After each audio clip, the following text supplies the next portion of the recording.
During August and September of 2016 we crossed most of Europe. We followed Eurovelo 6 from the Atlantic to Budapest. There is so much to show, I have broken up our trip into 3 separate videos. While crossing France, we travel along the Loire River and a few other canals and rivers. In the second part we alternated from the south of Germany and the north of Switzerland. During the final part of our trip, following the Danube River, we crossed Austria and several smaller countries into Hungary, ending at Budapest. France is an amazingly beautiful country for bike touring. Following the relatively flat banks of the Loire River is easy on the legs. For our first day of riding, we dropped most of our gear off in Nantes. Then we did a day ride out to the Atlantic Ocean at St. Brevin and back. Viewing the map of our travels along the Loire River, it appears as if the route is all uphill. Such of course is the case. We are following a river upstream. However, the total ascent, when spread out over this 1,000-kilometer chunk of Eurovelo 6, makes for easy touring. You will be following off-road paved or gravel trails for much of the way. Yet it seems the route has been made to take riders into the small towns, which I am certain value their business.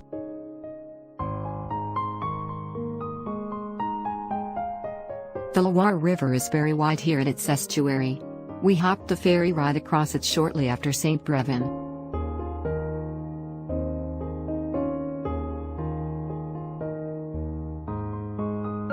The Chateau or Castle of the Dukes of Brittany is a large castle located in the city of Nantes. It served as the center of the historical province of Brittany until its separation.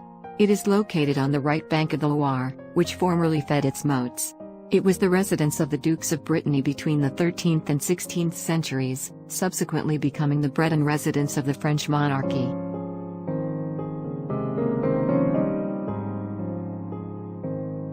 Hello!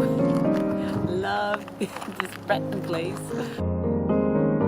The 500-meter walk, on the fortified ramparts, provides views not just of the castle buildings and courtyards but also of the town. Brittany is the site of some of the world's oldest standing architecture, home to the Barnenay, the Tumulus Saint-Michel and others, which date to the early 5th millennium BC. It became an independent kingdom, and then a duchy before being united with the Kingdom of France in 1532, as a province governed as if it were a separate nation under the crown. The Eurovelo 6 path crosses the Loire River on large bridges many times on the way from the ocean. We found that it was best to stick to the Eurovelo and not make a bypass on other roads, in an attempt to avoid crossings. At Notre Dame du Marillet, halfway to Angers, we visited the very large cathedral.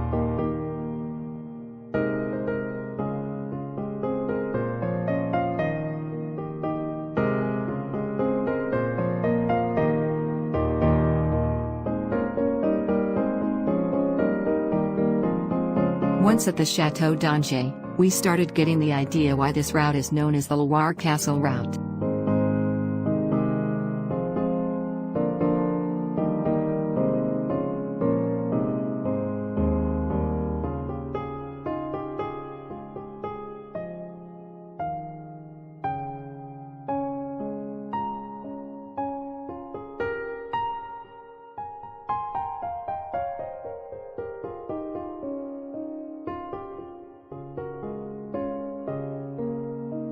It was a good thing that Tom had the ability to speak some French.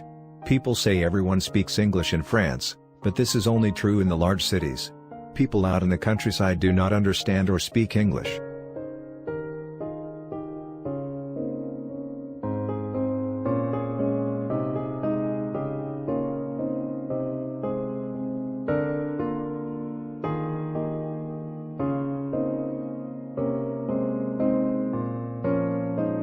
As we made our way further and further from the Atlantic, the Loire became smaller and smaller, and it seemed like there were places where a person could walk across.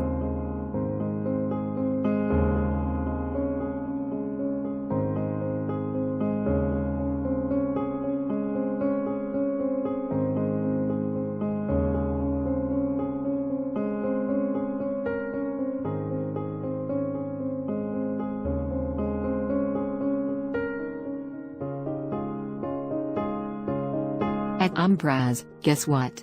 There was another castle. We crossed the drawbridge and explored for a while.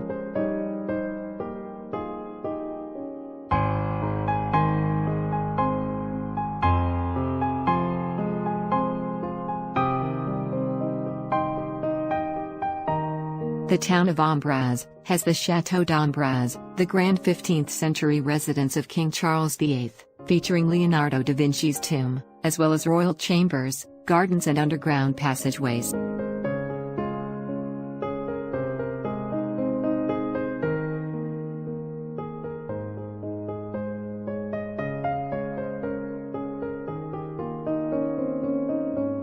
Some things are a little different in France.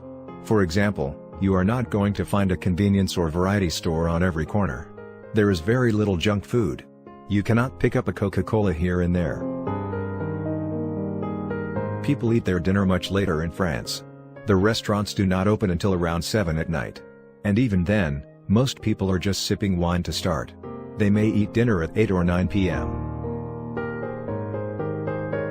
Consequently, because they ate dinner so late, they do not have a large breakfast early in the morning. If your breakfast is included in the price of your room, it may be simply baguettes and a few slivers of cheese. Rarely will you get an egg.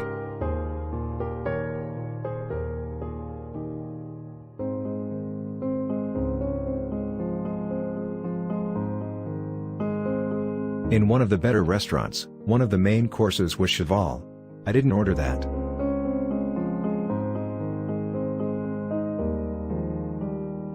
Tom made a side trip on his day off, up to the walled city of Chinon.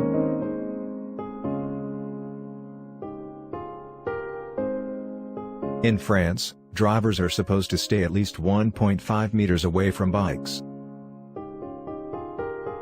The town of Decize, on the northern bank, looked very impressive. Eventually we left the banks of the Loire River. We then followed the Sun River for a short time.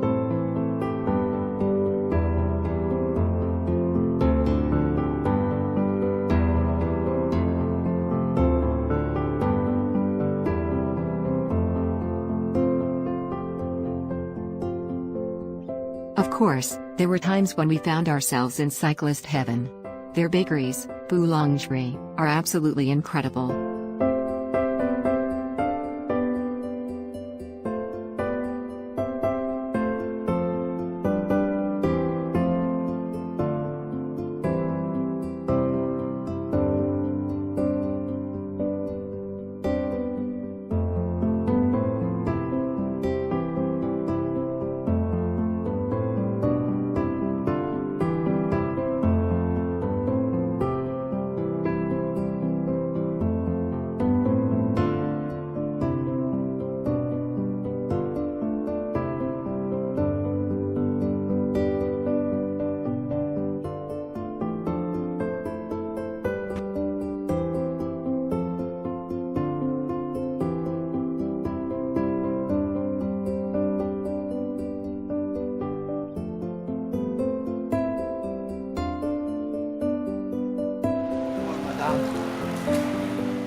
In the last few kilometers, we rolled along the Rhône Canal into Mulhouse.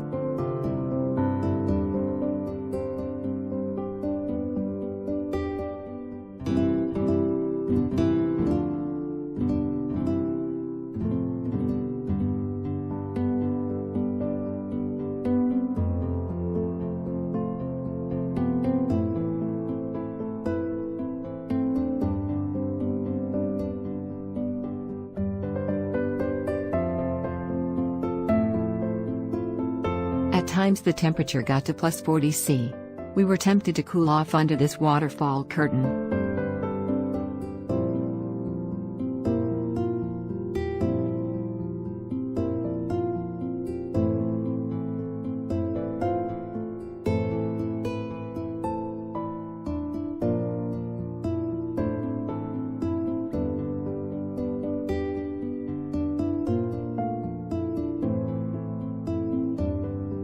As you can see, our bikes were lightly loaded on the tour.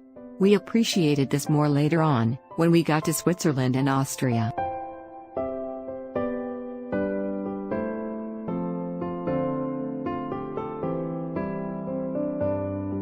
I lost track of the exact location, but in this place, a stream and a trail cross a river on a sort of aqueduct.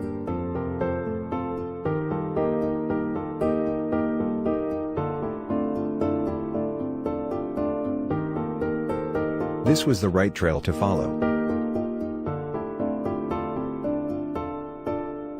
Somehow, Tom got temporarily misplaced, and we were off the Eurovelo for a time.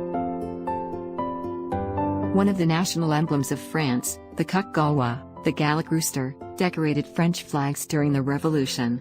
It is the symbol of the French people because of the play on words of the Latin gallus meaning gall and gallus meaning cock, or rooster.